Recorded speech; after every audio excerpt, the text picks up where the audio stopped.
Every time you plug in your phone to charge, a nuclear reactor hundreds of kilometers away discharges a little bit of its power. Millions of neutrons are hard at work, so you can leave your bathroom light on all night. But what exactly happens under the 1,000-ton lid of a reactor? What are fuel rods? And why is a bubble system basically a cappuccino made with radioactive water? We're going to cover all of that in the half-life it takes you to decide whether to like this video. So, grab some coolant in the form of tea and get ready because things are about to get intense. The core, fuel rods, and assemblies. Let's start with the heart of the reactor, the fuel. You can't find pure uranium in nature. It's a labor-intensive and dangerous process to produce and enrich it. It starts with mining or is processed with fluorine to create uranium hexafluoride, a powder that turns directly into a gas when heated. This gas is spun in centrifuges to separate the isotopes. For reactor fuel, we need uranium-235, enriched to about 3 to 5%. The final product is a pellet of uranium-235 dioxide.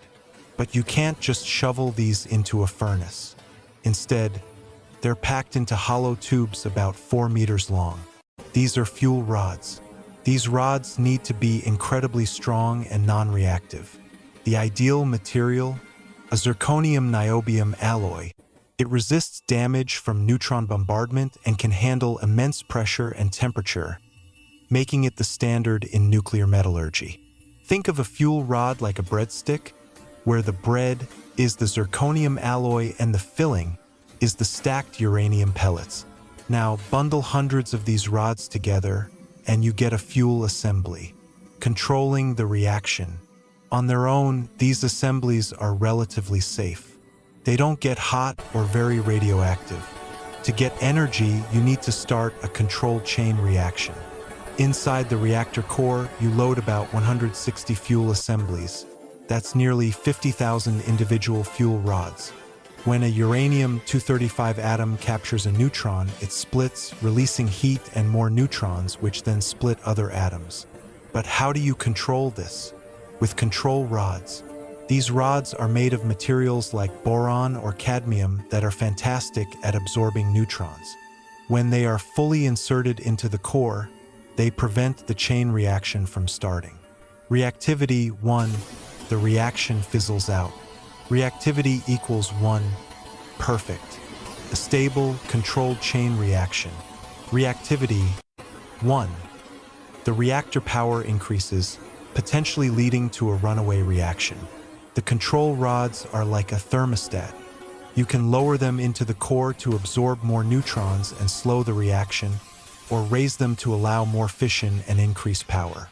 To stop the reactor completely, you fully insert the emergency shutdown rods, which are packed with neutron-absorbing material, instantly killing the chain reaction. Safety system, the bubble or cappuccino effect. Now, for that cappuccino I promised. This is about a crucial safety system, the bubble condenser. Imagine a pipe carrying coolant ruptures. Pressure and temperature inside the containment building start to rise. The bubble system is an emergency cooling method. Here's how it works. Steam from the leak is forced through a pool of cold water. It gets broken up into millions of tiny bubbles, just like a cappuccino machine frothing milk. This massively increases the surface area for heat exchange, causing the steam to rapidly condense back into water. This quickly reduces both pressure and temperature.